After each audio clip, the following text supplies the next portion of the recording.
Welcome to a special video edition of Pod Rides. Today we're webcasting from the Jacksonville International Car and Truck Show, and we've got a muscle car revival. As always, I'm Bill Boardsfield, along with Times Union auto writer Dan Scanlon, and we got the new Shelby right behind us. I know, the Shelby is here, and the new Ford GT is here.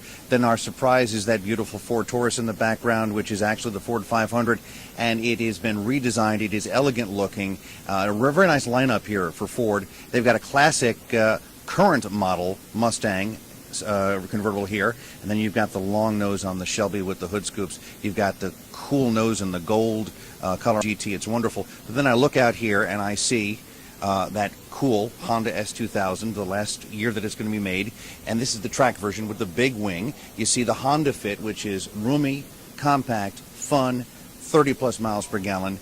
I see hybrid trucks, hybrid cars. We got the new Camaro. It's amazing, just within spitting distance of where we're standing, the stuff that's here. Admittedly, a tough time for the auto industry. We have a few less car companies that are showing here, but what they're showing is showing some smart design, some good engineering, and most importantly, a lot of good fuel mileage improvements on many of these vehicles, including new engines that are getting 20-30% better mileage. And speaking of the fuel mileage, one of the cars here is the 2010 Fusion, which is actually right across from us, and the automotive community just loves this car. One of the really cool things about it is the interior. It's actually got what I might call an echo gauge. It's a big LCD screen, and the greener you drive, the more green the leaves are. If you get a little heavy on the foot pedal, well, the leaves are going to fall off. But if you don't want all that gizmo stuff, you can turn it off. And it's fun. This car premiered as the pace car at the last NASCAR race at Homestead, so we got a good look at it. They even ran, we'll leave, on the salt flats for speed, and it's a handsome car, again, very European in its basics, in its design, and now hybrid. But don't forget, you've got the hybrid Chevys, the hybrid Saturns, the hybrid Saturn Vue.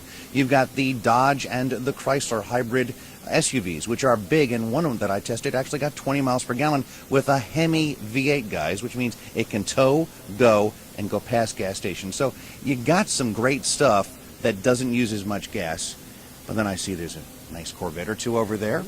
And we have got the Cadillac XLR. It's the last year production for that, but that's a Corvette-based luxury sports convertible with a top. You got a lineup of some really good-looking Honda Civics there. I'm sure there's got to be a fuel-efficient version in there.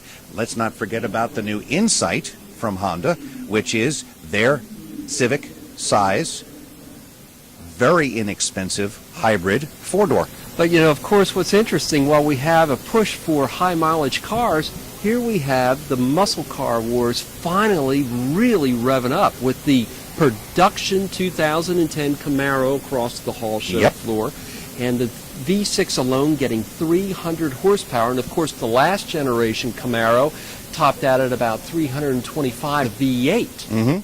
And let's not forget that you're probably pushing 500 plus in this GT 500 Shelby. You're probably doing 300 plus in the Mustang GT. They've got a brand new design for the interior. The dashboard is one piece, much better built. The outside echoes of the 1969 Mustang with some real aggressive nose.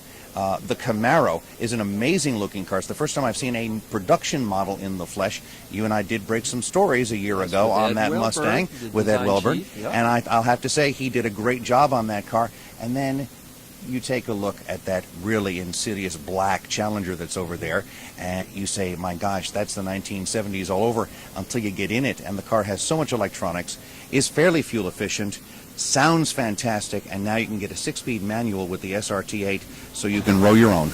And, of course, we had the SRT8 for a week, and you, of course, let me drive that one, and wow, what a ride it was. And the thing that really struck me about it was that wide body, just how big it was, but still how composed it was. Yes, very composed, very nice platform, very nice ride. I dare say that the new Mustang and certainly the new Camaro are going to be comfortable, unlike the 70s and 80s muscle cars, which were a little rough around the edge. nice and comfortable on most roads. When you want them to handle, even the V6 versions, they're probably going to handle pretty well. They've got great rubber and a lot of electronics, stability control, etc. Yeah, and another one that I was looking at just a little bit earlier is the 2010 Buick LaCrosse. That debuted as a concept last spring in Beijing and just came out last month in production version at Detroit, and will be going on sale a little bit later this year. And what's really nice about that one, the interior is gorgeous. I mean, you look at that, it almost reminds you of a Lexus or a Cadillac. It's really gone up scale. And they have proven that with J.D. Powers and Associates. They've gotten some very good initial quality on that. You know, one of the great things about the LaCrosse is it brings back some of what Buick was always known for. They were known for a powerful, sleek, aggressive-looking car. That one last step before you got to Cadillac. So now you got a 280 horsepower direct injection V6 under there. The style is sublime. It really doesn't look much like the Buicks of old. And no surprise they introduced it in China, which is where Buick really wants to expand and explode. Thus, we hope giving Buick a good chance for survival. And you know, they're really bringing back the big old Harley Earl era grills to Buick. I mean, when you look at that thing, a lot of chrome. And you know, we're going to have a lot more coverage from the Car and Truck Show. Dan and I both some other video reports. Amanda Warford's out here, so we hope you're going to keep on streaming. And also, we've got a regular episode of Pod Rods for you as well. Yeah, we'll have everything from the Little Smart to the big Dodge Ram here at the Jacksonville International Car and Truck Show.